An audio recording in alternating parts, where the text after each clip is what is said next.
మన దగ్గర ప్లాట్ కొన్న వాళ్ళందరూ మన కాటేజెస్ లో సొకటొమ్ముగా బస్ చేయవచ్చు. తెలుసు కదా, మన దగ్గర మద్యపానం ధూమపానం నిషేధం. డబుల్ బెనిఫిట్ ఆఫర్ తో సిర్లసీమ 2. పారిపోను, సమస్యని పరిష్కరించే దిశగా ముందుకెళ్తాం. పరిష్కరించలేని సమయంలో ఎంత సమయంలో పరిష్కరించగలం, మేము పడుతున్న ఇబ్బందులు ఏంటి, భవిష్యత్తులో ఏం చేయగలం. నేను మటుకు పారిపోను. వైసీపీ పార్టీ నాయకుల్లాగా నేనేం పారిపోను, నిలబడే తీరుతాను. నేను మాట ఇవ్వను. వైసీపీ వ్యతిరేక ఓటుని చీలనివ్వను అని 2021లో చెప్పాను. ఈ రోజు నా చీలకుండానే ఈ రోజున చూశారు మేము ముగ్గురు ఎలా నిలబడున్నాం ఇక్కడ. దేనికి అంటే అది ఒక దుర్మార్గమైన పాలనని ఎదుర్కోవాలి అంటే అంత సాధ్యపడే విషయం కాదు. జగన్ మాట్లాడితే నిరుపేదల పార్టీ, పేదలకి పెత్తందారులకి పార్టీని మాట్లాడుతూ ఉన్నాడు ఆయన. వాళ్ళ ఇంట్లో పాప అందరికీ డబ్బులు లేవంట, వాళ్ళ పార్టీ ఎమ్మెల్యేలందరికీ డబ్బులు లేవంట. కాకినాడలో ఉన్న ఈ మాఫియా డాన్ దగ్గర డబ్బులు లేవంట.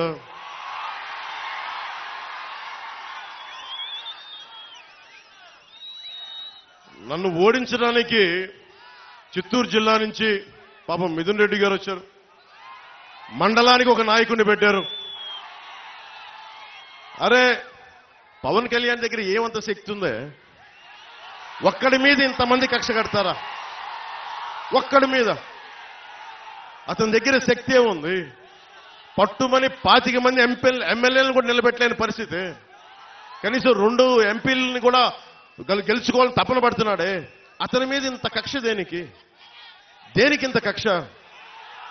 భవిష్యత్తు మనమని తెలుసు. వైసీపీకి నిలబడతాం, కొట్లాడతాం, చొక్కా పట్టుకొని ఈడుస్తాం.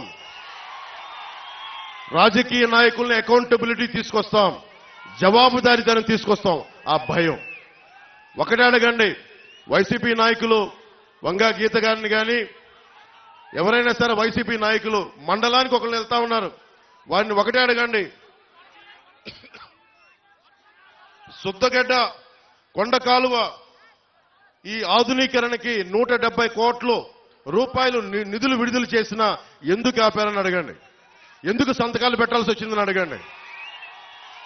వాడికి సమాధానం చెప్పి ఓట్లు అడగమని చెప్పండి.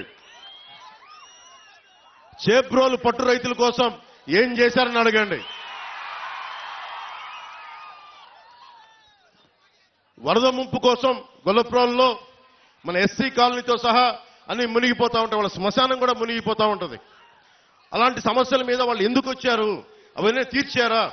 ఈ రోజున ప్రతి 54 గ్రామాలు చెప్పి తిరుగుతా ఉన్నారు. మండలానికి ఒక నాయకులను పెట్టి తిరుగుతా ఉన్నారు. ఈ 5 సంవత్సరాలు మండలానికి ఒక్కొక్క నాయకుడు ఎందుకు తిరగలేదు? నిజంగా సమస్యలు ఎందుకు మీరు పరిష్కరించలేదు? మీరే కనుక పరిష్కరించుంటే పవన్ కళ్యాణ్ అవసరమే లేదు పిఠాపురానికి. మిమ్మల్ని నెత్తి మీద పెట్టుకుంటారు కదా.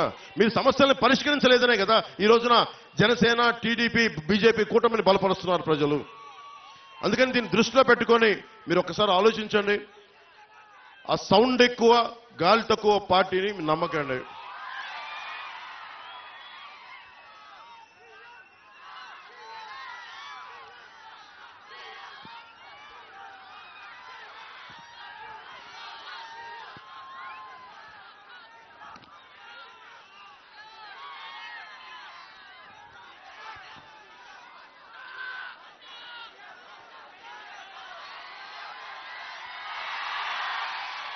చిట్టా పట్టుకొచ్చాను వైసీపీ చేసిన దుర్మార్గాలు.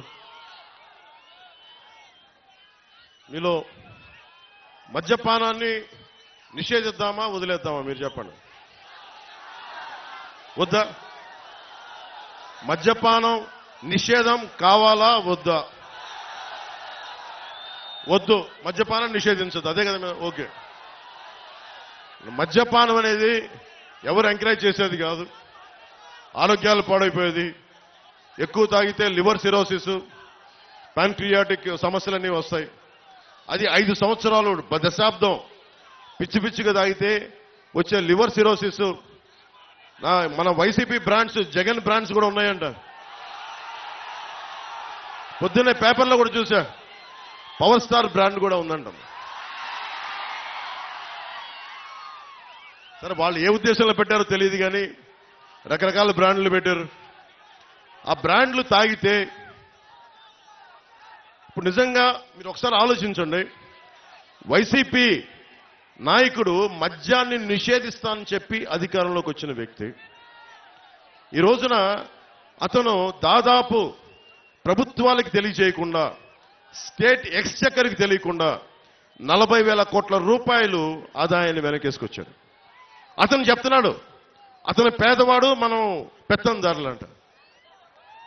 పెత్తందారు అంటే ఏంటి? దౌర్జన్యం చేసేవాడు. ఎవడు దౌర్జన్యం చేస్తున్నాడు? వైజాగ్ హోటల్ ఎవడు దౌర్జన్యం చేశాడు? నువ్వు చేసావా, నేనేం చేసావా? మనకి ఆంధ్ర తెలంగాణ బార్డర్లో దౌర్జన్యం చేసింది మీరా మేమా? డాక్టర్ సుధాకర్ని చంపింది, దళితులైన డాక్టర్ సుధాకర్ని చంపింది మాస్క్ లేవని పెత్తందారి పోకడా చూపించింది మీరా మేమా?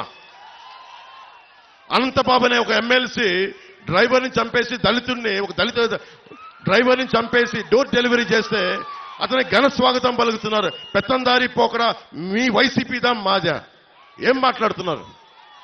ఒకసారి ఆలోచించండి అని.